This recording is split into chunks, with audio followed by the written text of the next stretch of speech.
준비했는데 왜 마음은 편하지 않을까? 조용히 질문 하나 드리겠습니다. 요즘 괜히 마음이 허전해지는 순간 있지 않으십니까? 특별히 큰 문제는 없습니다. 통장에 돈이 없는 것도 아닙니다. 자식이 속을 썩이는 것도 아닙니다. 몸이 크게 아픈 것도 아닙니다.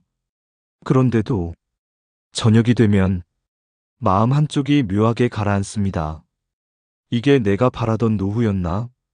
이 생각이 문득 스쳐갑니다. 연구에 따르면 우리나라 70대 이상 노인 중 현재 삶에 만족한다고 답한 비율은 절반이 채 되지 않았습니다. 우리는 준비 세대였습니다.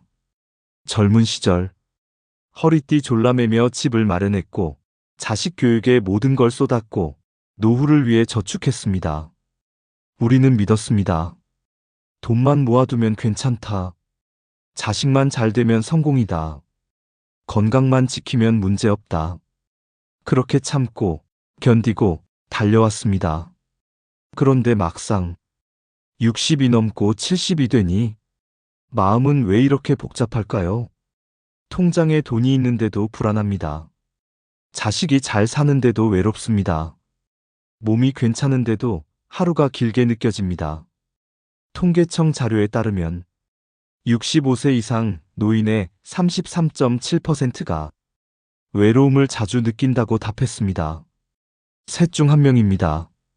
보건복지부 조사에서는 노후 준비를 했다고 답한 비율이 68%를 넘었지만 실제 생활에 만족한다고 답한 비율은 그 절반에도 못 미쳤습니다.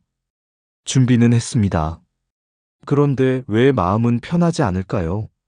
서울대 노년학 연구팀은 60세 이상 1200명을 5년간 추적 조사했습니다. 결론은 단순했습니다. 노후 만족도를 결정하는 것은 자산의 크기가 아니었습니다. 자녀의 성공도 아니었습니다. 어떤 상태로 살고 있는가였습니다. 특정 조건을 갖춘 사람은 그렇지 않은 사람보다 노후 만족도가 2배 이상 높았습니다. 돈이 아니라 삶의 태도와 구조였습니다. 혹시 우리는 노후를 젊은 날의 기준으로 평가하고 있지는 않을까요? 젊을 때는 더 가지는 경쟁이었습니다. 노후는 지키는 시간입니다. 젊을 때는 올라가는 게임이었습니다. 노후는 흔들리지 않는 균형입니다. 기준이 바뀌지 않으면 이미 충분한데도 부족해 보입니다. 오늘 우리는 70이 넘어야 비로소 보이는 진짜 상팔자의 조건을 이야기하려 합니다. 거창하지 않습니다. 누구나 만들 수 있습니다. 기대를 내려놓고 혼자를 견디고 하루를 채우고 현실을 점검하고 있는 것을 지키는 사람. 그 사람이 진짜 편안한 사람입니다. 지금 이 영상을 보고 계신 당신, 이미 생각하고 계십니다. 생각하는 사람은 쉽게 무너지지 않습니다. 그러니 오늘 천천히 우리 삶을 다시 살펴보겠습니다. 70이 넘어 정말 마음이 편한 사람은 어떤 사람일까요? 시작과 함께 구독과 좋아요를 눌러주세요. 삶에 도움이 되는 영상을 더 빠르게 받아보실 수 있습니다. 바로 시작하겠습니다. 기대를 끊는 사람, 사랑은 남기고 기대는 줄이는 사람. 조용히 여쭙겠습니다.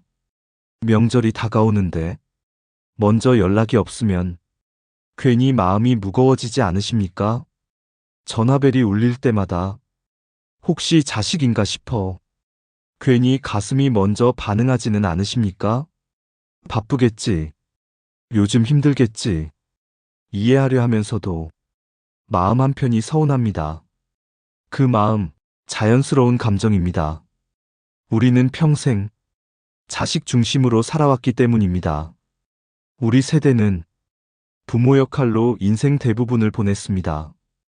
먹이고, 입히고, 가르치고, 학원비 걱정하고, 취업 걱정하고, 결혼 걱정까지 했습니다. 자식이 잘 되면 내가 잘 산 것 같았고, 자식이 힘들면 내가 부족한 것 같았습니다. 그래서 노후에도 자식과의 관계가 행복의 중심이 되기 쉽습니다. 그런데 여기서 작은 문제가 생깁니다. 바로 기대입니다. 기대는 사랑에서 시작됩니다. 그래도 부모 생일은 챙겨야지. 그래도 한 달에 한 번은 와야지. 그래도 명절엔 먼저 전화해야지. 이 말 속에는 애정이 담겨 있습니다. 하지만 자식 입장에서는 그 기대가 의무처럼 느껴질 수 있습니다. 부모의 기대는 사랑이지만 자식에게는 부담이 되기도 합니다. 부담은 거리를 만듭니다. 그리고 그 거리가 부모에게는 서운함으로 돌아옵니다. 경기도에 사는 72세 김 선생님은 자녀 셋을 모두 결혼시켜 잘 살게 했습니다. 겉으로 보면 성공한 부모입니다. 그런데 몇 년 전까지 명절이 힘들었다고 합니다. 왜 먼저 연락이 없을까? 왜 내가 기다려야 할까? 섭섭함이 쌓이고 한숨이 늘어났습니다. 그러다 친구의 말 한마디가 생각을 바꿨습니다. 자식은 내 편이지, 내 소유는 아니야. 그 말을 듣고 김 선생님은 깨달았습니다. 내가 기대를 내려놓지 못했구나. 그날 이후 사랑은 그대로 두고 기대를 줄이기 시작했습니다. 전화가 오면 반갑고 안 와도 괜찮아졌습니다. 명절에 잠깐 얼굴만 봐도 그걸로 충분해졌습니다. 이상하게도 자식들이 더 자주 연락했습니다. 부담이 줄어드니 관계가 편해진 것입니다. 시대가 다릅니다. 우리는 부모가 먼저였던 시대를 살았지만 지금은 각자의 삶이 더 바쁜 시대입니다. 그 차이를 인정하는 순간 마음이 조금 내려옵니다.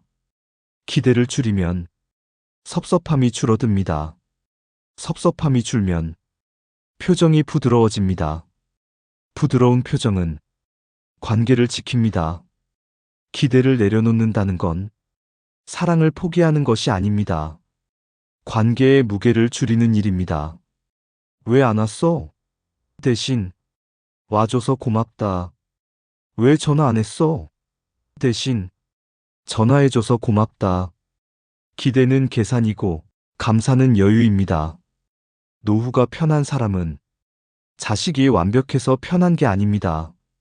자식에게 감정을 걸어두지 않아서 편합니다. 사랑은 남기고 기대는 줄이는 사람.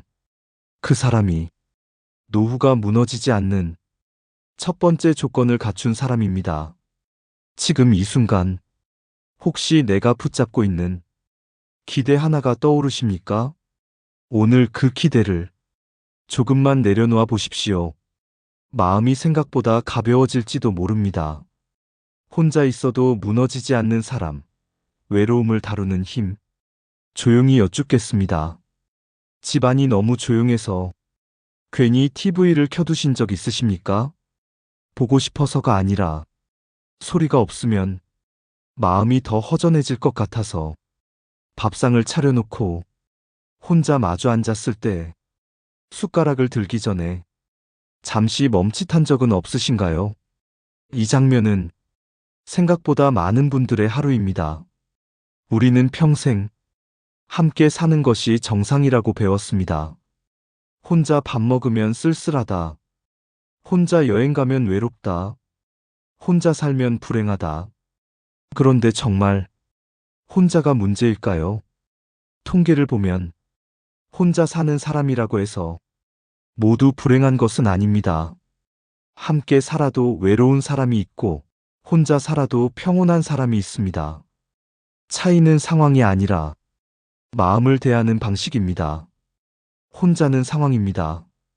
외로움은 해석입니다.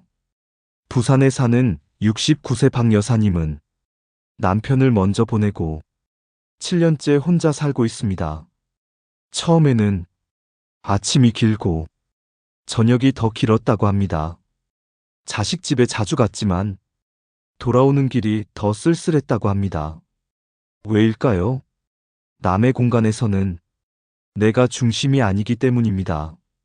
노후는 남의 집에서 채우는 시간이 아니라 내 공간에서 내 하루를 만드는 시간입니다. 박 여사님은 작은 변화를 시작했습니다. 아침 8시에 동네 한 바퀴 걷기, 점심은 천천히 혼자 먹기, 오후에는 도서관에서 책 한 권, 저녁에는 차 한 잔 마시며 음악 듣기. 처음에는 억지였습니다. 하지만 한두 달이 지나자 그 시간이 기다려졌습니다. 오늘은 공원에 어떤 꽃이 폈을까? 하루에 작은 기대가 생겼습니다. 혼자라는 건 관계가 없다는 뜻이 아닙니다. 관계의 중심이 나로 옮겨온 상태입니다. 젊을 때 우리는 항상 누군가의 중심이었습니다. 부모, 배우자, 직장. 그 역할이 줄어들면 공백이 생깁니다. 그 공백을 우리는 외로움이라고 느낍니다. 하지만 그 시간은 나 자신과 다시 만나는 시간일 수도 있습니다. 혼자 무너지지 않는 사람의 특징은 크게 세 가지입니다. 첫째, 하루의 구조가 있습니다. 정해진 시간에 일어나고, 걷고, 쉬는 것. 둘째, 작은 연결이 있습니다. 일주일에 한 번 통화하는 친구, 매일 인사하는 이웃. 셋째, 혼자만의 즐거움이 있습니다. 책 읽기, 화초 키우기, 라디오 듣기. 이 세 가지가 마음을 단단하게 만듭니다. 혼자는 불행이 아닙니다. 혼자를 견디지 못하는 것이 힘든 것입니다. 처음에는 어색하고 조금 쓸쓸할 수 있습니다. 하지만 그 시간을 조금씩 받아들이면 마음이 차분해집니다. 그리고 어느 순간 나는 나와 잘 지내고 있다. 이 느낌이 생깁니다. 지금 이 순간 스스로에게 물어보십시오. 나는 나와 잘 지내고 있는가? 그 질문에 조금이라도 고개를 끄덕일 수 있다면 당신은 이미 두 번째 조건을 갖추고 있습니다. 노후는 사람이 많은 삶이 아니라 마음이 안정된 삶입니다. 혼자 있어도 하루가 채워지는 사람. 그 사람이 무너지지 않는 사람입니다. 하루를 스스로 채우는 사람. 무료함을 이기는 작은 힘. 노후의 가장 큰 적은 무엇일까요? 많은 분들은 돈이라고 말합니다. 어떤 분은 건강이라고 말합니다. 하지만 실제로 많은 어르신들이 공통으로 말하는 것이 있습니다. 노후를 가장 힘들게 만드는 것은 가난보다 무료함이라고. 아침에 눈을 떴는데 오늘 할 일이 떠오르지 않는 것. 하루가 어떻게 지나갔는지 기억이 나지 않는 것. 밤에 누워 나 오늘 뭐 했지? 스스로에게 묻게 되는 순간 이 공허함이 사람을 서서히 지치게 만듭니다. 서울 마포에 사는 75세 이 선생님은 은퇴 직후 몇 달은 좋았다고 합니다. 늦잠을 자고 TV를 보고 친구를 만나고. 그런데 시간이 지나자 아침이 기다려지지 않았습니다. 회사에 다닐 때는 힘들어도 구조가 있었습니다. 출근 시간, 회의, 보고서, 약속과 일정이 하루를 채워주었습니다. 은퇴 후 그 구조가 사라졌습니다. 사람은 구조를 잃으면 의미를 잃기 시작합니다. 이 선생님은 딸의 말 한마디로 변화를 시작했습니다. 아버지, 하루에 딱 하나만 정해보세요. 그렇게 시작한 것이 아침 산책 30분, 하루 한 줄 읽기, 일주일에 한 번 친구에게 전화하기였습니다. 별것 아닌 것 같지만 그 한 가지가 하루의 중심이 되었습니다. 아침에 눈을 뜨면 산책 가야지. 이 생각이 먼저 떠올랐습니다. 그 한 생각이 하루를 움직이게 했습니다. 왜 작은 루틴이 중요할까요? 우리 마음은 예측 가능한 반복 속에서 안정을 느낍니다. 정해진 시간에 걷고, 정해진 시간에 쉬고, 정해진 시간에 연락하는 것. 이 반복이 노후의 불안을 줄여줍니다. 노후는 불확실성이 늘어나는 시기입니다. 그 속에서 작은 확실함 하나가 마음을 붙잡아 줍니다. 경기도의 한 어르신은 동네 바둑 모임에 나가기 시작했습니다. 처음에는 시간 때우기였습니다. 하지만 점점 내일은 꼭 이겨야지 하는 기대가 생겼습니다. 그 작은 기대가 하루를 기다리게 만들었습니다. 사람은 내일을 기다릴 이유가 있을 때 삶이 단단해집니다. 무료함은 시간이 많아서 생기는 게 아닙니다. 목적이 없어서 생깁니다. 그래서 노후가 편한 사람은 거창한 목표를 세우지 않습니다. 대신 작은 반복을 만듭니다. 매일 20분 걷기, 감사한 일 한 줄 적기, 정해진 날에 전화 한 통 하기. 이 작은 습관이 하루를 지켜줍니다. 노후는 위로 올라가는 시간이 아닙니다. 흔들리지 않는 시간입니다. 하루를 스스로 채우는 사람은 자신을 존중하게 됩니다. 자존감이 유지되면 마음이 쉽게 무너지지 않습니다. 지금 당신의 내일에는 기다려지는 한 가지가 있습니까? 그 한 가지를 만드는 순간 노후는 조금 달라집니다. 하루가 채워지면 마음이 안정됩니다. 그리고 그 안정이 노후를 단단하게 만듭니다. 노후가 무너지지 않는 사람은 특별한 사람이 아닙니다. 하루를 스스로 채우는 사람입니다. 무료함을 그냥 두지 않는 사람입니다. 그 사람이 세 번째 조건을 갖춘 사람입니다. 노후를 지탱하는 현실 조건 5가지. 마음을 붙잡아주는 구조. 지금까지 우리는 마음의 태도를 이야기했습니다. 기대를 줄이고 혼자를 견디고 하루를 채우는 것. 하지만 한 가지를 인정해야 합니다. 아무리 마음이 단단해도 현실이 흔들리면 불안은 커집니다. 노후는 감정만으로 버티는 시간이 아닙니다. 기본적인 구조가 필요합니다. 서울대 노년학 연구에서도 자산의 규모보다 생활의 안정성이 노후 만족도에 더 큰 영향을 준다고 밝혔습니다. 결국 핵심은 얼마나 많이 가졌느냐가 아니라 얼마나 덜 흔들리느냐입니다. 첫째, 내 공간이 있는가? 큰 집이 아니어도 됩니다. 전세든 월세든 작은 방 하나든 여기는 내 자리다. 이 느낌이 중요합니다. 자식 집에 함께 사는 분들이 가장 힘들어하는 것은 집이 좁아서가 아니라 눈치 때문입니다. 내 공간은 자존감을 지켜주는 울타리입니다. 공간이 있으면 마음도 한결 안정됩니다. 둘째, 빚이 없는가? 수입이 적어도 괜찮습니다. 하지만 빚이 있으면 마음이 늘 긴장 상태입니다. 갚아야 할 돈은 미래의 시간을 미리 끌어다 쓰는 것과 같습니다. 노후의 평화는 수입의 크기보다 빚의 유무에 더 크게 좌우됩니다. 조금씩이라도 정리해 나가는 과정이 마음을 가볍게 만듭니다. 셋째, 고정 수입이 있는가? 많지 않아도 됩니다. 국민연금, 작은 월세, 정기적으로 들어오는 돈. 이번 달에도 들어오겠지. 이 한 가지 확신이 심리적 안정을 줍니다. 노후는 예측 가능한 요소가 줄어드는 시기입니다. 그래서 작은 고정 수입이 마음을 붙잡아 줍니다. 넷째, 기본 건강이 유지되는가?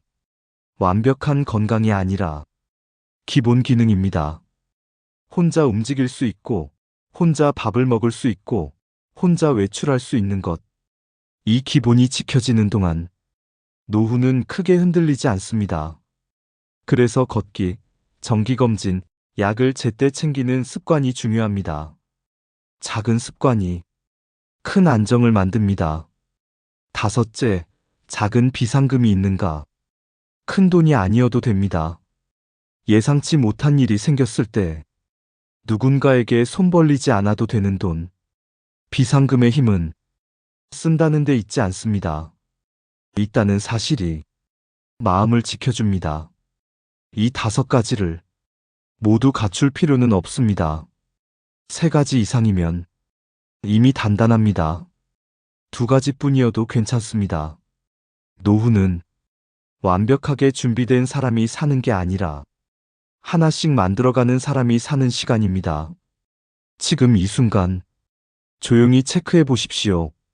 내 공간, 빚 없음, 고정 수입, 기본 건강, 작은 비상금, 부족한 부분이 있다면 오늘부터 아주 작은 행동 하나만 시작해 보십시오. 구조가 안정되면 마음도 자연스럽게 안정됩니다. 노후는 성공을 더하는 시간이 아니라 흔들림을 줄이는 시간입니다. 그 구조를 만드는 사람이 무너지지 않는 사람입니다. 더 가지려 하지 않고 있는 것을 지키는 사람. 젊을 때 우리는 늘 더를 향해 달렸습니다. 더 좋은 직장, 더 넓은 집, 더 많은 돈. 우리 세대는 멈추면 뒤처진다고 배웠습니다. 그래서 늘 앞으로 나아갔습니다. 그런데 그 습관이 노후까지 이어집니다. 은퇴 후에도 이런 생각이 올라옵니다. 한 번만 더 불려볼까? 이 투자 괜찮다던데. 누구는 더 벌었다더라.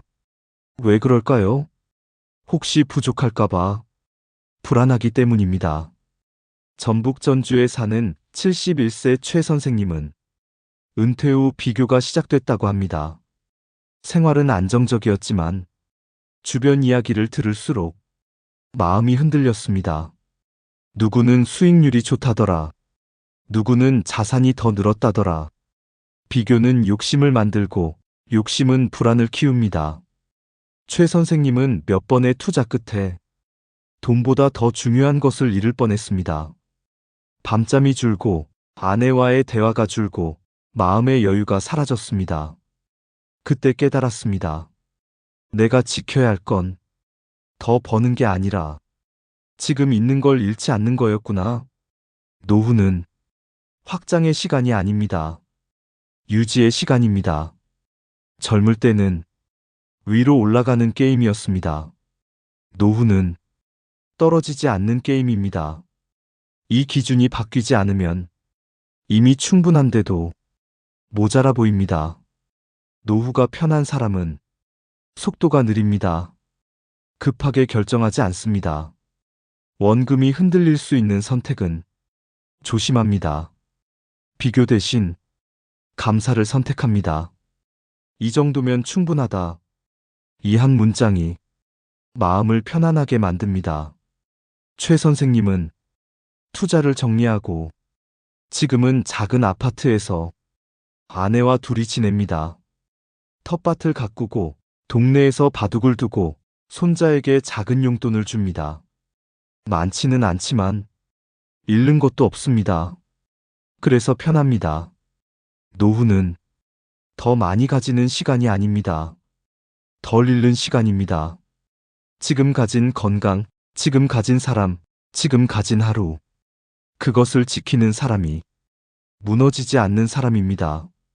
지금 이 순간 조용히 자신에게 물어보십시오. 혹시 아직도 더 가지려는 마음이 나를 몰아붙이고 있지는 않습니까? 노후의 지혜는 덜을 멈추는 데 있습니다.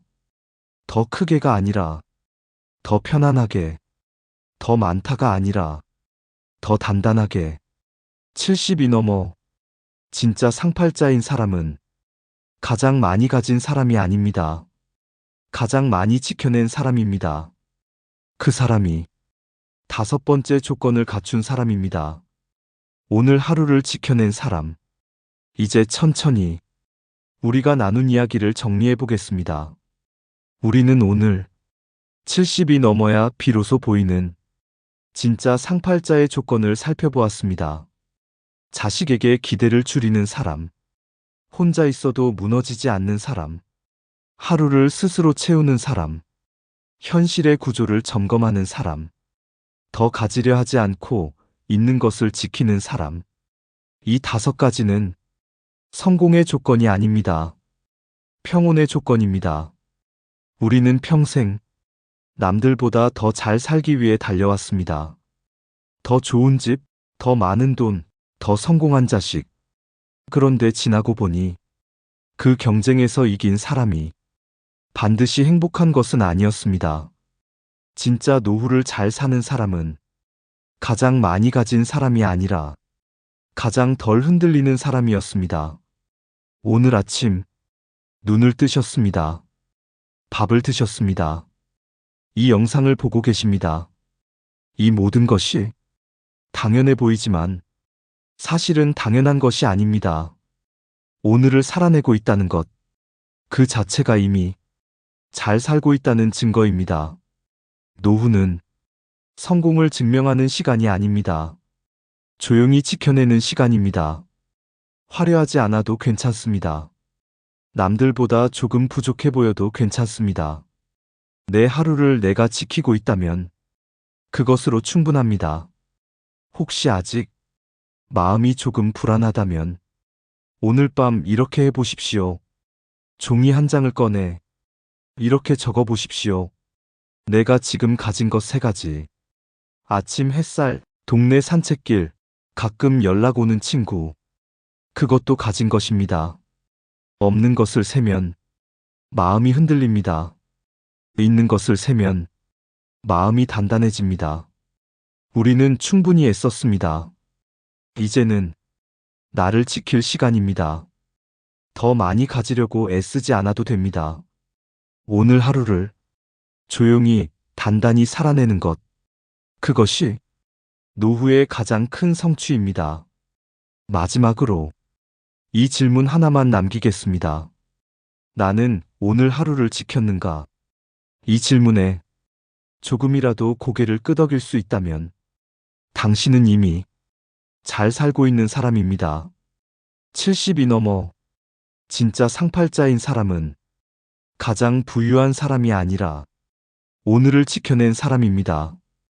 그리고 지금 이 순간 당신은 그 하루를 살고 있습니다. 그것으로 충분합니다.